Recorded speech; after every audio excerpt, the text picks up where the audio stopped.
Баршаңызға қайырлы күн. Сіздермен бірге Жансая. Бүгін сіздерге керемет дәмді, жұмсақ болып пісіп шығатын пирогтың рецебін көрсететін боламын. Бізге керекті 4 дана жұмыртқа. Миксерлеп аламыз, араластырып. Үстінен құмшекерімізді саламыз. Жақсылап біркелкі араласқанша миксерлейміз.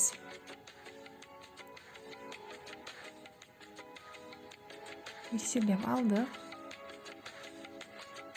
Енді шым-шым кішкене ғана тұз саламыз. Миксерлейміз.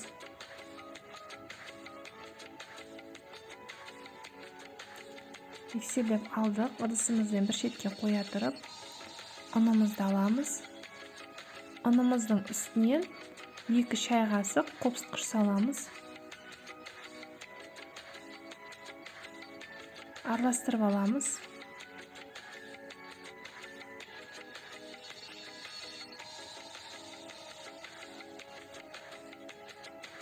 Ұнымыздың жартысын салып, миксерлейміз. Жартысын алып қаламыз.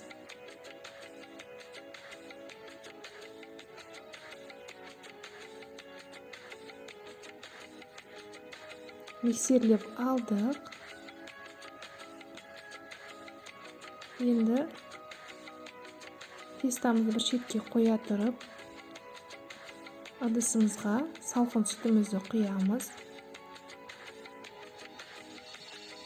Үстінен сары майымызды саламыз.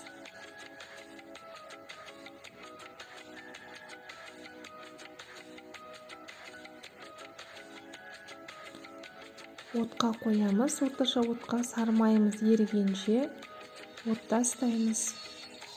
Сары майымыз толығымен еріді. Тестамыз қою болып тұр. Сүтімізді оттан алып, осы тестаның үстінен аз-аздан отырып миксерлеп құйып отырып миксерлейміз.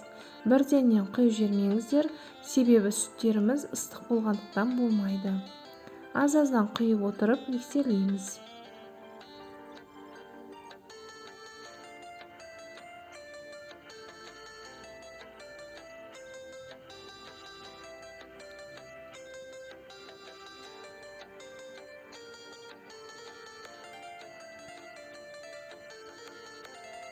Барлығын құйып миксерлеп алдық.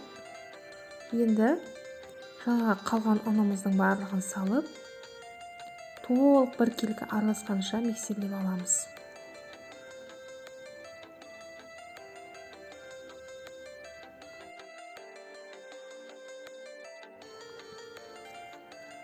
Миксерлеп алдық. Енді лопатканың көмегімен жан-жағын жинап аламыз. Ыдысымызға құямыз.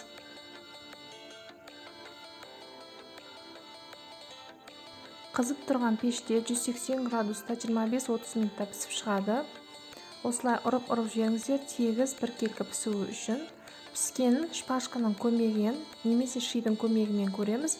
Ұшы влажный болып тұрса, таза піспегені, құрғақ болып шықса, таза піскені. Бізде таза пісіп шықты. Қазір сіздерге кесіп көрсететін боламын.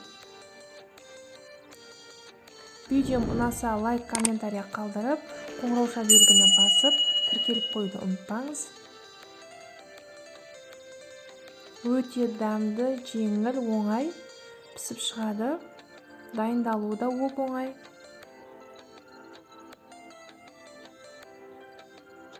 Көріп тұрғандарыңыздай.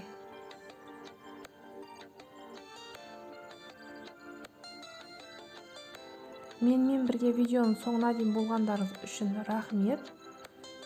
Менің каналымда бұдан да басқа дәмді рецептер бар, кіріп көріңіздер.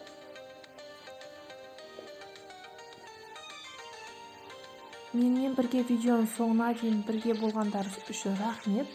Істеп көріңіздер, ас болсын.